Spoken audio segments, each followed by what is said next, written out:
ng flash flood, landslide, lindol at maging terorismo, sunog, vehicular accident at iba pa. Kaya naman kailangang maging handa hindi lamang ang Provincial Government of Cotabato kundi pati na ang buong komunidad sa ganitong mga sitwasyon. Sa pamamagitan ng programang Bantay Kalamidad, Sagip Buhay, ihahatid sa inyo ng PGO-DRRM ang mga bagay na dapat malaman patungkol sa disaster preparedness at iba pang mga impormasyon at update upang maging handa sa pagdating ng kalamidad at maiwasan ang iba yung pinsala. Kaya tayo nang makinig at matuto sa Bantay Kalamidad, Sagip Buhay at Makialam, Makiisa. Bantay Kalamidad.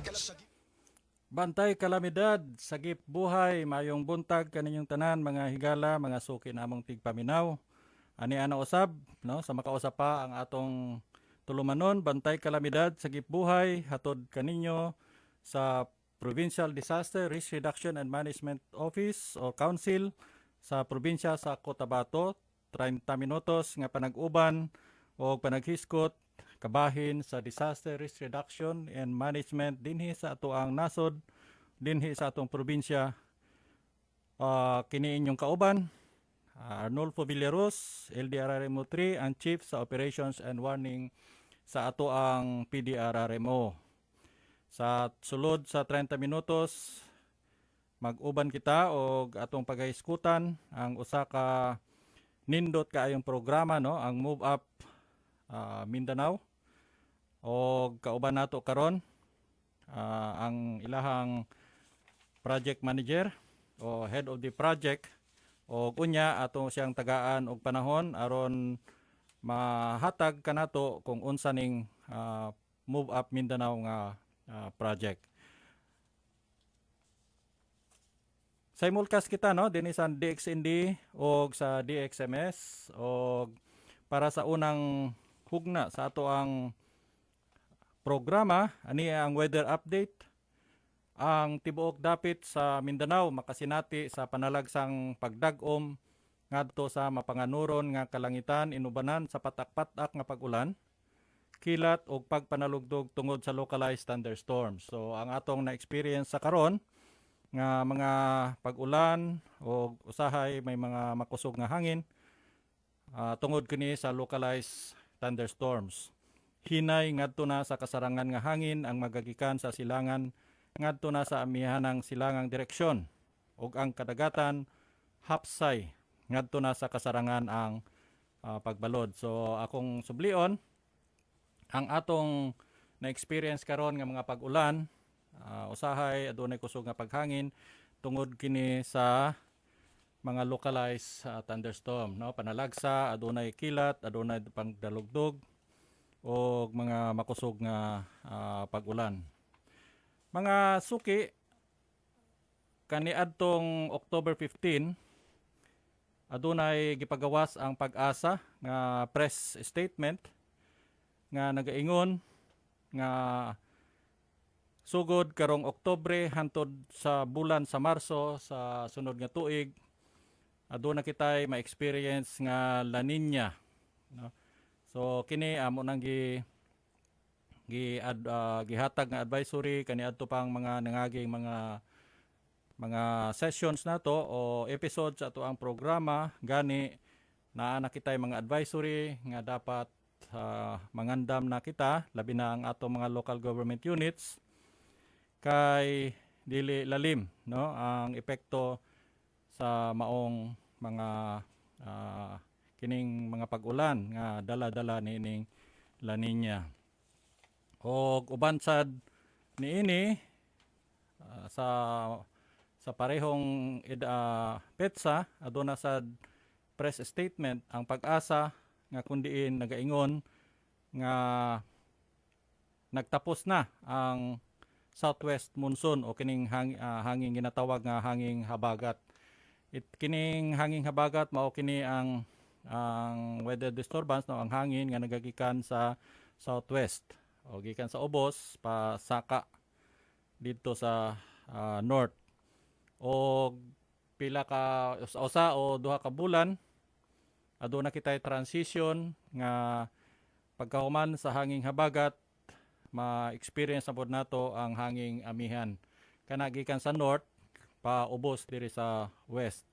maobitaw nga kung atong mapansin ang mga bagyo pag hinapos ang tuig, diri na siya sa Mindanao kay ginatulak, no, ginatulak sa hanging amihan paubos ang atong mga weather disturbance.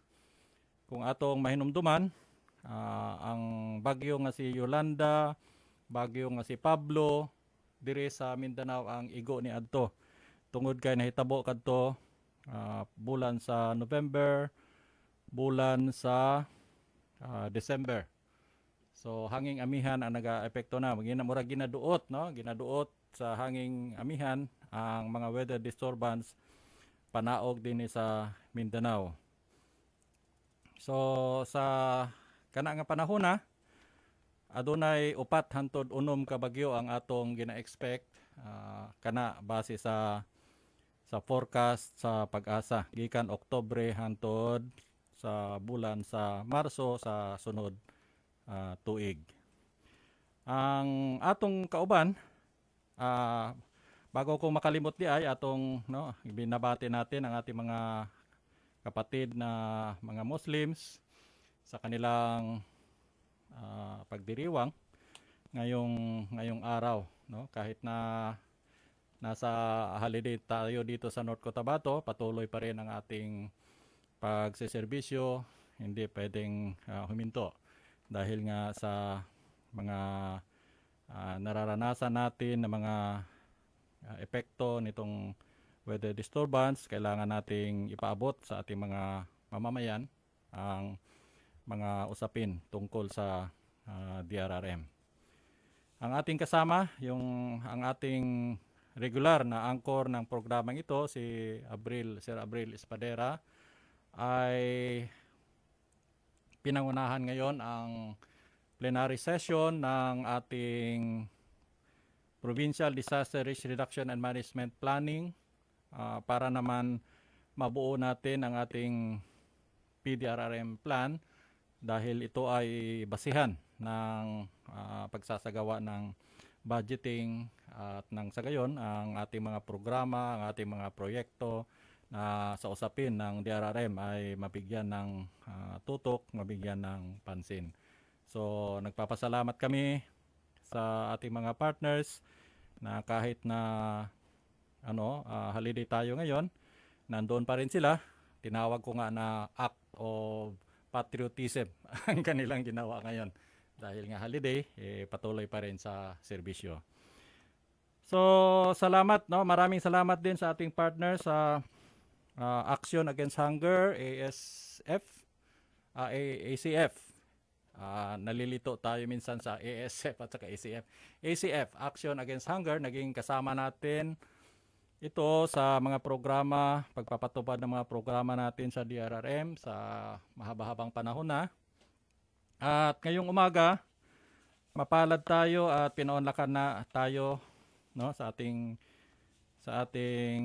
paanyaya na maging guest natin si Sir Roger Cabiles, ang Head of Project ng Move Up Mindanao. So, bigyan natin siya ng panahon upang makapagpapakilala sa kanyang sarili. At ito si Sir Roger is taga Luzon ito.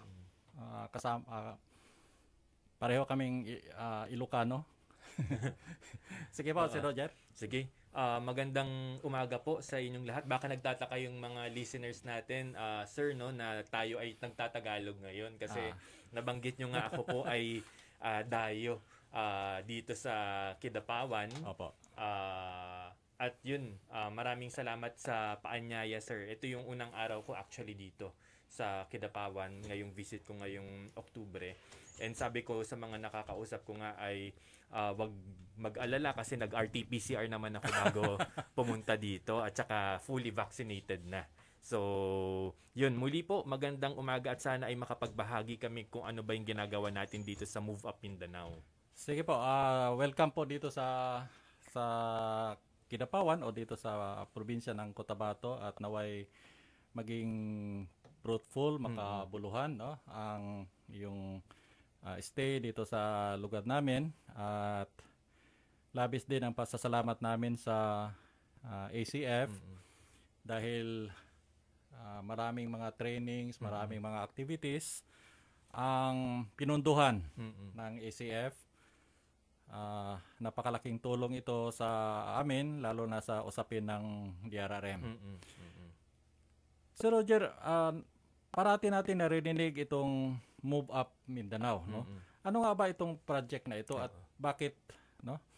Bakit o sino-sino ang mga beneficiaries ng programang ito? Sir, yung Move Up, actually pinaiksi lang yan kasi medyo mahaba yung project name namin. So acronym pala to. Sir, ang buong pangalan natin ay Moving Urban Poor Communities Towards Resilience. Okay. So, ang primary work talaga ay on disaster risk reduction, management, at saka pag-build ng resilience ng mga kababayan natin, especially yung mga identified nating mga vulnerable and at-risk population. So, ang areas namin currently ay 5 cities, major cities in Mindanao, at saka 4 provinces. So, yung cities sa Mindanao ay ito, Kidapawan, Marawi, Iligan, Tandag, at saka Cagayan de Oro. Tas we also work with 4 provincial governments, itong province of Cotabato, Surigao del Sur, ano pa ba yung isa? Yung Bukidnon, tapos nakalimutan ko yung isa, sir. Basta ano yan, 4 na probinsya. So, ang pinaka-beneficiary talaga namin ay una yung mga communities na vulnerable sa natural at saka human-induced disaster.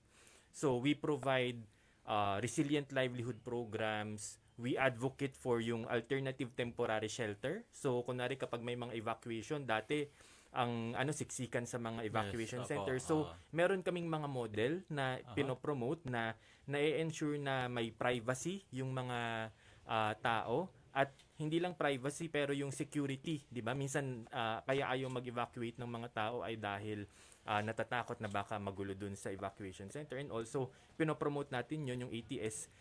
Pangatlo, meron kaming programa on social protection. So, pinopromote talaga natin na ma-access ng mga tao yung iba't ibang programa ng gobyerno na makakatulong sa kanila para maprotektahan yung sarili nila, at kung may nangyaring disaster ay mas mabilis na makabangon. So, we work with local government units, nabanggit nyo nga.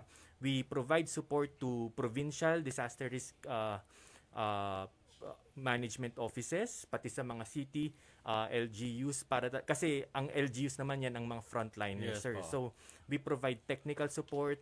Kung meron ay yun nga, financial support on conducting training activities, capacity building activities to really build the resilience of our people. Yes po, nabanggit nyo yung salitang resilience. Para po maintindihan ng ating mga tagapakinig, ano po ba tong resilience, no? Ating bigyan ng siguro mas simpleng pagpapaliwanag kung ano tong resilience. Sir, yung resilience parang ito yung minsan nag-glorify, 'di ba? Sinasabi the Filipino people are resilient kasi parang ay nakangiti yung mga tao after nung bagyo. Pero mas malalim doon, ang gusto natin kapag sinabing resilient ang mga Pilipino, mas mabilis silang makabangon kapag may nangyaring disaster or kalamidad. So para makabangon sila, una kailangan yung preparation, 'di ba? Yung disaster preparedness. At pangalawa, kung may mangyaring disaster, yung rapid or emergency response. So doon tayo nagfo-focus. And syempre yung long term naman, sir, 'di ba? Yung rehabilitation and reconstruction. So gusto natin yung pamilyang Pilipino resilient. So matatag sila in the face of disasters. Given nga, sir, 'di ba, nakakabanggit mo lang La Nina, minsan El Nino, tas yung mga bagyo. Parang tayo yung sabi factory daw ng bagyo yung Pacific Ocean. Exporter. Oo, tapos tayo ang unang dadaanan talaga ng mga bagyo, tapos yung mga lindol pa, 'di ba? So, kailangan patatagin natin yung resilience ng mga tao. Kaya nga po na yun nga ang parating naririnig natin, ang Pilipino daw ay resilient kahit na ilang disaster, kalamidad ang tumama na sa kanya, nakangiti pa rin. Pero kahit nasa gitna nito, sa kabila nito, kailangan natin ng matulungan, no? Tama yung na matulungan sila na lalo pang mapalakas ang kanilang kakayahan na makabalik. Oo, sir. At saka yung talagang yung target namin, yung ina-identify namin ay yung mga pinaka-vulnerable at saka at risk. Kasi 'di ba sinasabi, maraming Pilipino resilient, pero minsan yung mga mahihirap, 'di ba? Yung mga nakatira malapit sa mga delikadong lugar, sila yung mas nahihirapang makabangon kasi sila yung pinaka-apektado. Marahil dahil walang kapital, walang pera, or kulang yung network para makatulong sa kanila. So, minsan kino-connect natin sila sa gobyerno, 'di ba? Alam naman po ninyo na napakaraming programa ng gobyerno na hindi na-access kasi minsan hindi alam ng mga tao yung mga programa na yun or yung application process na gano'n. So, yun yung isa sa mga pinapatibay Yes natin. po, ano, nabanggit ninyo yung salitang vulnerable na naman. No, marami tayo mga terminologies na kailangan nating ipaliwanag dahil nga sa simpleng tao Oo, sir. hindi naintindihan kung ano 'to yung vulnerability, ano yung exposure, Oo, yung sir. mga ganun. Oo. No, sa yung vulnerability naman yung parang mga negatibong karakteristik o katangian ng tao o ng isang community na siyang dahilan kung paano sila madali silang maapektuhan nung mga events Oo, sir. o mga pangyayari. Yun ang mga halimbawa, kapag wala kang sinasabi nga ang kawalan, yung pagpobre ka, isa yun sa isang matatawag na dahilan kung bakit ka nagiging vulnerable ka. Oo, sir. Wala, nabanggit nyo kanina, walang kakayanan na maka-access sa mga programa ng gobyerno. Hindi lang ng gobyerno, pati na rin ng mga non-government NGO. NGOs. Oo, sir. Pag wala kang kakayanan, isa yun sa na dahilan na nagiging vulnerable ka. Kung minsan, yung mga PWD, mga differently abled persons, mga buntis, mga bata, mga may edad.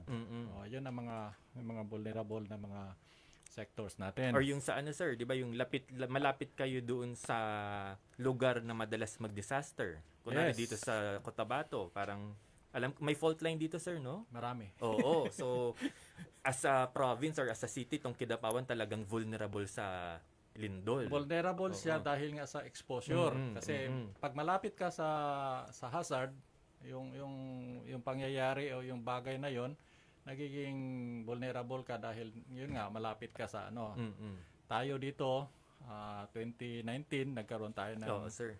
ng sunod-sunod na pagyanig o lindol. Doon natin nakita na marami palang fault line dito sa atin kaya nagiging vulnerable tayo. Ito naman, itong mga pangyaring ito naman hindi natin maiiwasan dahil nga ang Pilipinas ay nasa Pacific Ring of Fire. No, Pacific Ring of Fire at saka tayo rin ay nasa Typhoon Belt, Pacific Typhoon Belt. So ito yung mga pinakadahilan talaga. At wala naman tayong magagawa sa mga pangyayaring 'yan. Kundi ang pagtuunan natin ay yung mapalakas, no? Mapalakas ang kakayanan ng ating mga komunidad upang malabanan ang mga impacts ng mga pangyayaring ito. So naging mapalad ang ating probinsya, lalong-lalo na ang Kidapawan na naging sentro o napili ng inyong programa no sa Move Up Mindanao. Matanong ko lang, bakit ang Cotabato, bakit ang Kidapawan ang inyong napili? Oo, sir, no? Kakabanggit nyo yung vulnerability. Kasi when we did our project assessment, di ba? Identification kung ano yung area, we identified critical places dito sa Mindanao kung saan vulnerable yung mga tao. So either natural or man-made, human-induced. So meron tayo dyan sa Marawi. Alam niyo naman kung nangyari sa Marawi Sea. So yun ay human-induced na conflict yung focus. Dun sa bandang Tandag, ang na-identify, di ba yun yung palaging dinadaanan ng bagyo. Tas dito naman sa sa Kidapawan and Cotabato, ang na-identify ay yung earthquake. So itong Move Up na projects, sir, ay Move Up Mindanao, actually fourth na siya iteration. So yung Move Up 1, 2, and 3, focus siya normally sa Metro Manila, Cebu. So itong mga strategies na pinopromote natin, tried and tested na. So for Move Up Mindanao, nag-focus lang talaga tayo sa mga cities and provinces in Mindanao at gusto nating subukan kung depende sa kultura, bilang ang Mindanao ay parang melting pot, para ang daming mga may mga Kristiyano, Muslim, may indigenous peoples and different groups talaga. May Ilocano, Oo, may Ilocano, Bisaya. sir. So, parang tatry natin, gagana ba ito or ano yung mga iba na pwede nating makunan ng learning para mas ma-improve itong mga strategies natin. So gano'n, no? Napakaswerte naman ng North Cotabato sa ika-apat, no? Pang-apat na parang chapter na Oo, siguro sir. ng Na phase. ng oo. phase ng programa is napili ang North Cotabato at saka ang Kidapawan mismo.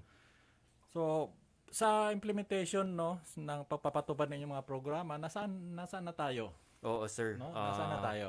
Actually, patapos na yung Move Up 4. Sayang. Oo. Wala ba extension? May Move Up 5, sir. Kaya ngayon, kunwari, Move Up 4, ang pinofocus na natin ngayon, ito, more on advocating and promoting our urban resilience strategies. Bale, nagle-level up na tayo, Oo, no? sir. Na dati, napatunayan natin na gumagana siya. Meron Oo. tayong mga good practices, success stories dito sa Kidapawan. Ngayon, pinopromote talaga natin tong move up strategies. Kunwari ito, may mga radio guesting, nagpo-produce na kami ng mga IEC materials and all of that para talagang ma-integrate sa local plans and processes at malaman ng mga tao na may ganitong proyekto at may mga strategiya tayo. And also, yung nabanggit niyo, sir, no, may Move Up 5 na mangyayari. And kasama pa rin ang Kidapawan at North Cotabato. Idadagdag natin dito sa North Cotabato yung Pikit. Okay. So, ang focus naman nun, disaster resilience pa rin, pero mas doon na tayo sa kahandaan. So, yung forecast-based financing na tinatawag, medyo, yun nga, technical uli, pero gusto natin eventually, maparating natin sa mga komunidad, sa mga tao na mas maiintindihan nila. So, 2 years yung project na yun. So, talagang may oras para talagang i-share yung, at ano ba tong anticipatory action, tong forecast-based financing na to. Okay. Nabanggit nyo kanina na produce din kayo ng IEC material. So, nais ko lang ipakita, no? Sample ng IEC material ng Move Up Mindanao. Ito, pangandaman ang epekto sa La Nina. Diba? Unsay mga angayang buhaton, mga epekto sa ang mga angayang sundon aron malikayan ang pagtakod sa COVID-19. So hindi lang sa baha, hindi lang La Nina, kundi pati ang COVID-19. Oo, sir. Kumpleto sila. So, ito pa. Okay, so ito yung mga sample ng kanilang mga brochures, mga IEC materials. Okay. Ganda, no? So, at pasalamat din kami dahil nabigyan kami ng kopya nito, no? At maaari ba namin itong i-reproduce kaya? Oo, sir. Okay lang para naman mas marami ang Actually, sir, makabasa. siguro pwede rin namin kayong bigyan ng kopya na. Alam ko marami kaming ganyan. Yes, So, para mabahagi nyo rin sa mga tao, sir. Yes, isa sa programa rin kasi ng opisina namin ay yung ipalaganap yung mga kaalaman na ganito upang mas marami, mas mapapataas natin yung pinag-uusapan natin na resilience ng ating mga community. So, kanina nabanggit niyo na isa sa pinakasentro ng activity ng Move Up Mindanao is yung ipaliwanag ang kahalagahan ng disaster preparedness at risk reduction. So, paano po natin ginagawa ito? Sir, talagang yung disaster risk reduction at preparedness talagang nakadepende dun sa kapasidad ng mga kababayan natin sa mga komunidad at of course yung kapasidad ng mga local government unit. So talagang capacity building. Focus tayo sa capacity building. Meron tayong ilang parang starter kit support, financial support, pero gusto natin mag-focus dun sa pagiging matatag ng kanilang kakayahan. So we really have trainings on camp management, on business continuity planning para dun sa mga savings group, on emergency response activities. So doon nakafocus yung attention natin kasi naniniwala tayo na kung handa yung mga tao sa mga disaster, handa yung LGU na rumisponde, mas mabilis makakabangon yung mga kababayan nating naapektuhan ng mga bagyo at kalamidad. Yes po, no, napakahalaga nga ng disaster preparedness and risk reduction. In fact, sa pundo natin, no, sa lahat ng mga LGU, 70% ang nakalaan para sa disaster preparedness, prevention and mitigation. 30% lang ang nilalaang nakalaan para sa response. Kaya nga, kasi nga nakikita natin na kung malakas o matibay ang yung disaster preparedness at saka prevention mitigation na aspeto ng DRRM, hindi na natin kailangan ng malaking halaga para sa response kasi nga preparado na ang ating mga communities, preparado na ang ating mga LGUs. Yun ang actually ang naging logic kung bakit 70% 30%. Kumpara natin sa mga nakaraan na nung unang panahon is more on reactive sila noon. Tayo ngayon proactive tayo. So gusto ko pa sanang marami pa sana tayo pag-uusapan kaya lang wala na tayong oras.